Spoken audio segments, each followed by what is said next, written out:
So Nigel Farage has dismissed claims of a pact between Reform UK and the Conservatives, calling the idea revolting, I tell you, dear boy, to his supporters. In a leaked recording, Robert Jenrick spoke of uniting Reform and Tory voters to challenge Labour. Mr Farage responded by pledging on X that Reform would establish a minister for deportations, highlighting an area where the Tories failed in their time in government. In a moment, we'll speak to Alex Wilson, Reform UK London Assembly member, also James Heale, Deputy Political Editor at The Spectator. First, Tobias Ellwood, former Conservative MP, is with us. Tobias, good afternoon to you. You've been a Tory forever. How does this sit with you, the idea that you would merge into a party run by Nigel Farage? Well, you've illustrated it in your excellent introduction, this morphing between local matters and what's going on the national stage. And I say this as a former local councillor as well as a former MP, how frustrating it is to see how the national mood music impacts on local elections. Yeah. It's happened before, and I'm sure we're going to see it in May as well. Good councillors losing their seats as voters use the local elections to air their frustrations about the national issues, such as migration and so on. You know, the May elections should be about who's best fit to run the large local authority budgets, to who's going to do sort out the council services, fix potholes, for example, but also a vision as to where your local community might be heading. Yep. But all this is lost. It's in this bigger national debate about who is making their mark on the Westminster stage. And it's why local election results, people like yourselves, use it as a barometer, if you like. But that's always been the case, Tobias, hasn't it? There's always been that sort of litmus test of how the country feels in a wider national sense.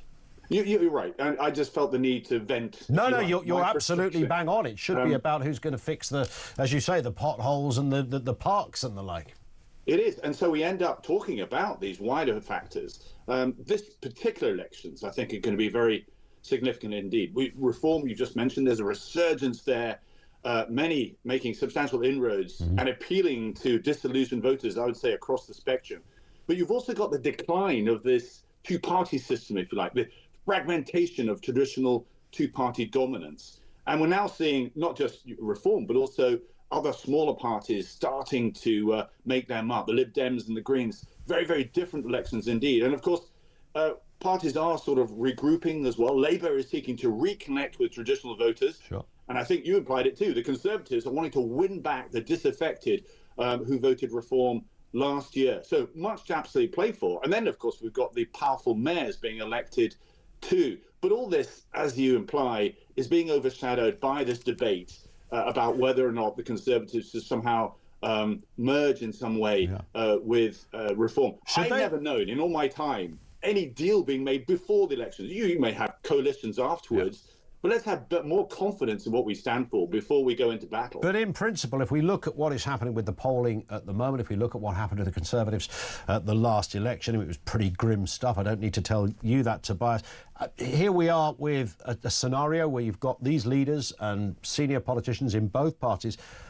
They're encouraging this narrative. It's being talked about. Based on what we know, can you imagine a scenario where either there would be a merging or at least some kind of tacit agreement, constituency dependent on how they stand candidates, for example? Can you see that being a thing? Well, let me pose the question as to whether parties that garner support from their base alone, from their extreme, actually get across the line. This is about your campaign strategy. What part of the political spectrum should you be targeting? Elections, in my view, are still won by mobilizing your base, very important indeed, but appealing to about the third of the electorate who are the floating voter. And if you are too far to your extreme, left or right, Jeremy Corbyn was never going to win the general election. You won't get enough support to cross the line. And look back in the history, Disraeli, Baldwin, Churchill, Thatcher, who brought both sides but appealed to the nation. Sure. Cameron as well, all appealed beyond their base. So this is what we should be asking ourselves. And I make the case that perhaps there's some other agendas taking place here. We have a flawed system in the Tory process of electing our leader, created by William Hague. I'm afraid until we fix that, because if you have aspirations to be party leader, it's the membership you seek to impress, not your fellow colleagues or the wider electorate. And that's a recipe for disloyalty. And there's absolutely clarity that when you show disloyalty, ill discipline, I saw this at the last election, you did as well, you do not win votes. And, the public is turned off by this ill discipline, factionalisation, and that overshadows any advancement policy that you might be putting forward. It's not the statecraft that British people expect. Tobias, as a Conservative, what do you think of Reform UK? What do you think of Mr Farage? Well, I try to understand what they actually stand for, because from my perspective, they're very good at saying what is wrong. Playing to the electorate's fears. They openly pursue a populist agenda, but it's less clear about how they would actually fix things. And that's the trouble. But when you get into government, you then have the responsibility to actually provide the answers. So coming out with a new title for a migration minister, for example, or leaving the ECHR, I mean, that particularly, warrants greater scrutiny. It's totemic now, isn't it? This idea that we're going to leave this, a panacea to solve our migration problems. But it will trigger huge legal, political and international fallout that could create more problems than it actually solves. It was created by Churchill to, shaped in Britain's image. I'm not saying it shouldn't be amended. I'm not saying that there is some challenges there, but there's some deeper issues about migration, of not dealing with the challenges at source, where these people are coming from in the first place, with a breakdown of governance, breakdown of security, rising extremism from Africa and Asia and so on. That's why these people are coming to Europe and then heading to the UK, not because of some legal fix that we might do through the ECHR. Tobias Ellwood, thank you. He is, of course, former Conservative MP and former Minister. Thank you to him. Let's get a word from Alex Wilson, Reform UK London Assembly member. Alex, good afternoon to you. I think Tobias Ellwood's probably not going to be crossing any lines soon based on what he's just said. Your party's all about, moaning rather than doing, essentially, is what he told us. We just dropped, literally, as I finished the question, Alex Wilson just dropped off at that point. It does happen. We'll get him back on. We're going to talk to James Heale as well in a couple of moments. This one in from Caroline regarding the trans issue. I have 2 points to make. Why are the already vulnerable trans-identifying men who are up in arms not directing their anger at the groups and organisations such as the NHS who've lied to them for years by telling them they are women and that they can therefore invade women's private groups and spaces? The Supreme Court has confirmed that they are not and never have been women. They should direct their anger and energy towards those who have continually and willfully misled them. Second point, why is it for women to accommodate these men? They say they would feel uncomfortable and possibly unsafe in a men's toilet. Men need to be encouraged and educated to accept trans women in their toilets. It is not a problem that solely for women, that solely women who have been too tolerant for far too long should have to deal with, says Caroline in Glasgow. It's a very good point. I mean, the problem has been sort of lumped with women. You've got to solve this, women. Solve it. It's like, well, hang on, you just gave us a problem and then told us to solve the problem. That can't work. That's not logical.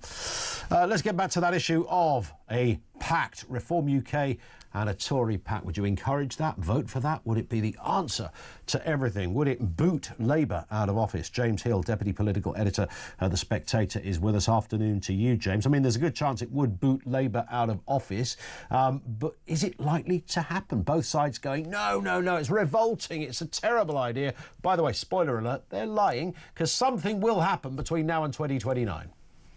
Look, I think that something will probably happen, yes, because I think that the Tories and Reform are going to sort of try and look at who's taking each other's votes, etc. And obviously the arithmetic doesn't necessarily add up. But the key question, of course, is about leadership and who's it going to be under. And, I don't see why Nigel Farage would sort of step aside his candidates. He's already done that once before in 2019 with the Brexit Party. So right now, I think it's much more about sort of the Tories coming up with a sort of counter-reform strategy, and they're really struggling to do that right now.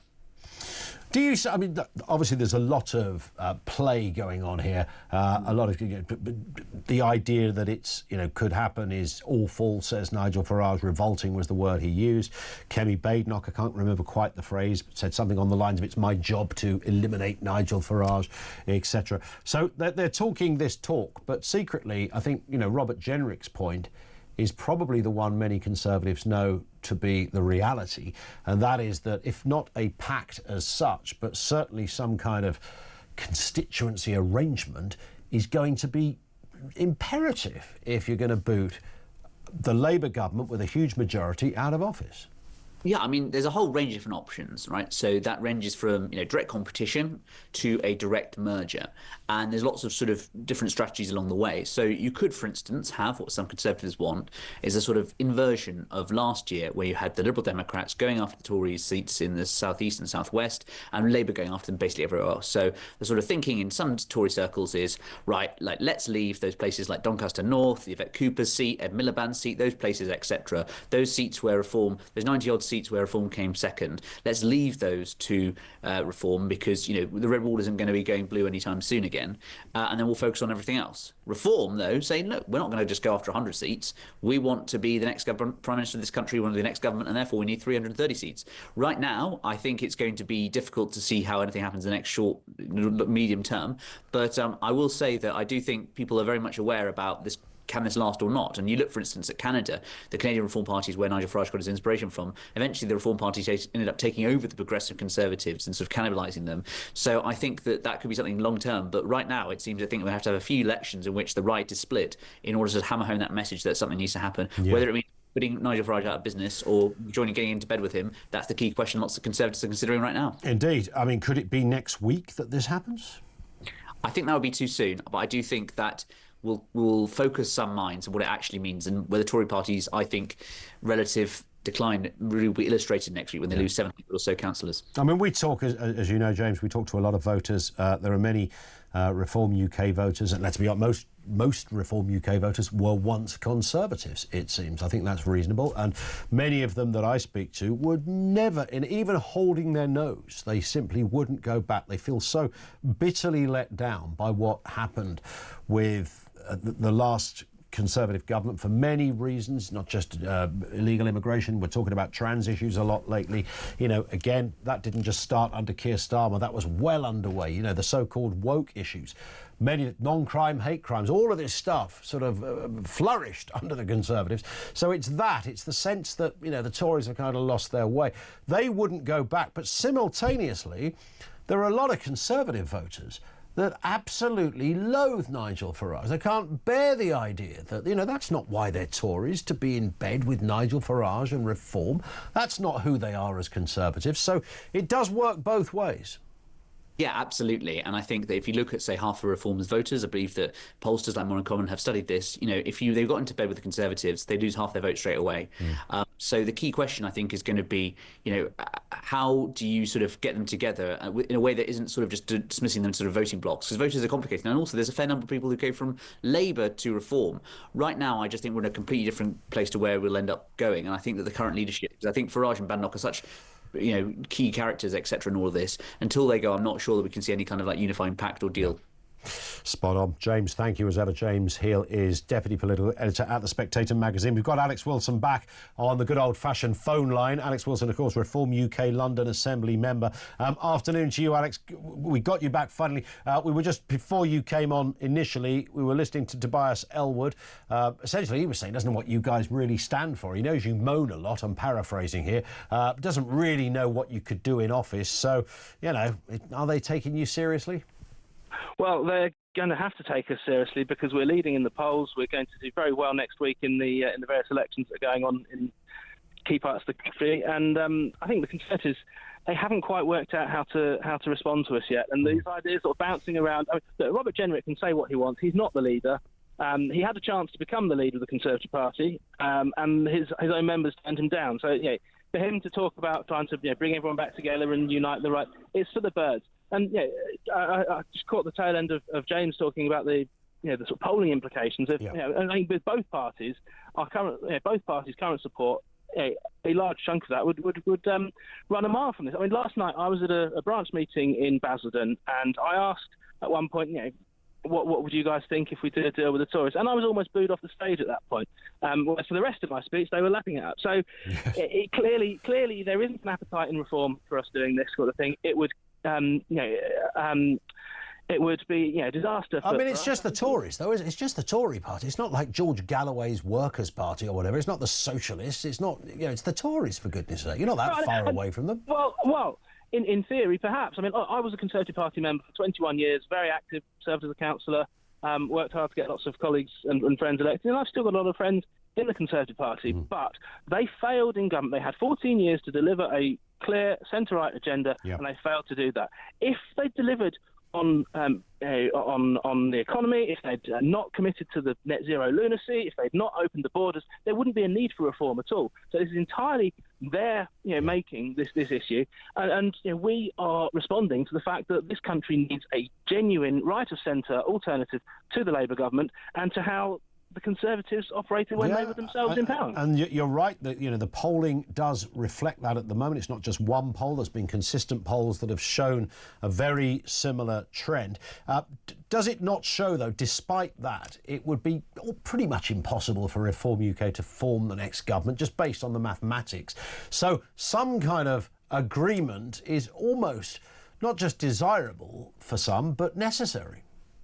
There's a long way to go between now and the next election. It's probably 4 years away. And if you just look at the scale of the growth that we've had since the last election, we only got 5 MPs, we've got 4 million votes, 15% of the vote. We're now, in some polls, pushing double that. And that's just in the last 9 months. Another 4 years of this progress, who knows where we could be. I think we've got to go into these elections, or the local elections next year. We've got more candidates than any other party. Building up to the next general election, we have to go in there with the intention of winning this. And what happens afterwards, who knows? But we are a national party. It was a huge mistake, as it turned out to be, when Brexit Party stood down candidates in 2019. It killed the national campaign, then made the party irrelevant in that contest. We're not going to follow that route again. We're in it to win it. I want Nigel to be next Prime Minister, and I'm going to do everything in my power to make that happen. All right, Alex, thank you. Very honest and straightforward stuff from Alex Wilson, Reform UK London Assembly member.